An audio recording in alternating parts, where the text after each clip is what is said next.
逍遙遊節錄莊子。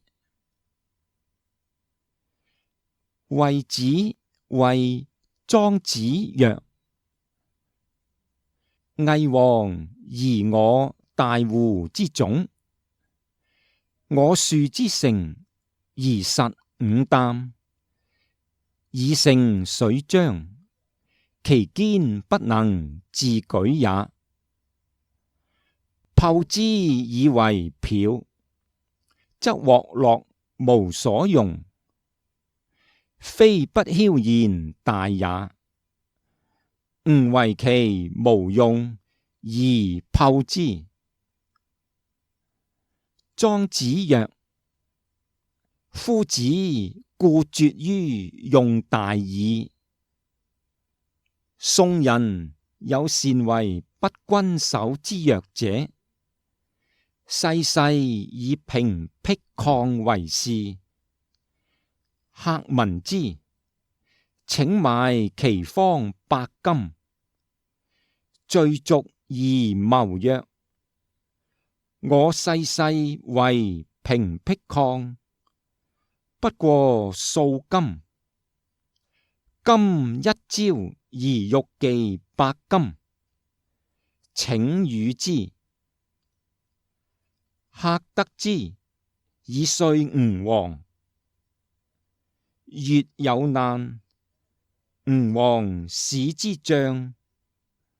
冬，與越人水戰，大敗越人，裂地而封之。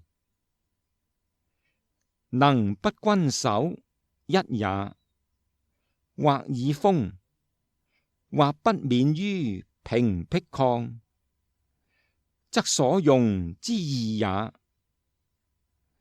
今子有5擔之壺，何不慮以為大樽，而浮於江湖，而憂其獲樂無所容，則夫子猶有朋之心也夫！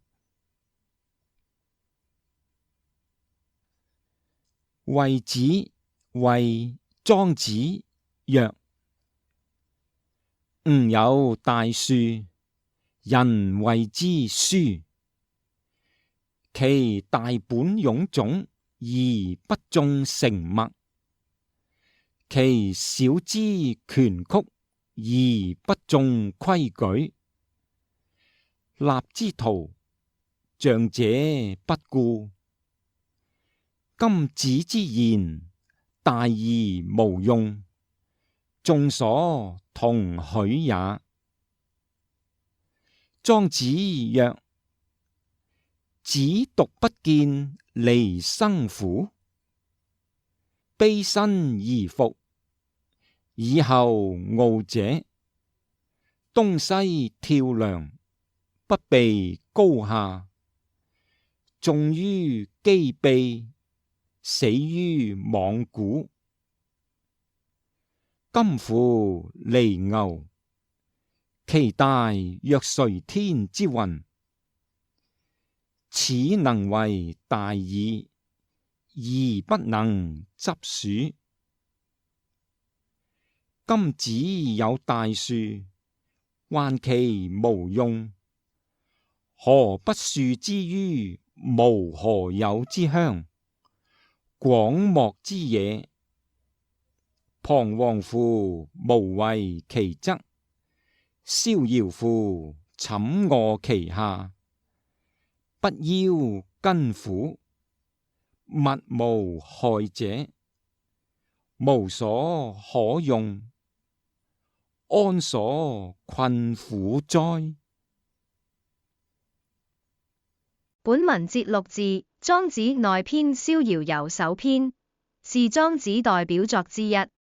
逍遙意思是悠遊自得的樣子。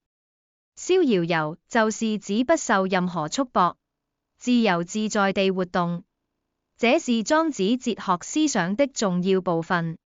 逍遙遊全篇主要闡述要真正達到自由自在境界，必須無己，無功、無名，要把無用當作有用。全文充滿奇特浪漫的想象，寓說理於故事和生動的比喻中，風格獨特。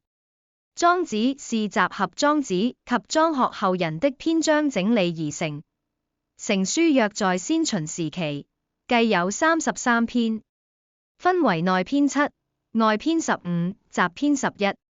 全書以寓言、重言、支言為主要表現形式，因行文構思巧妙，想象奇幻，氣勢壯闊，意出塵外，而被奉為先秦諸子文章的典範之一。莊子天資卓絕，博學多才，涉獵甚廣。他並非生來就冇用世之心，但當時一方面覺得竊國者為諸侯局面的社會腐敗，自己對此非常失望，又不屑為官。另一方面，他也得不到官高權重者的器重而一展抱負。既然人世間如此黑暗污濁而不可與莊遇，於是寫下《逍遙遊》以解心中苦悶，表達自己對自由光明的追求。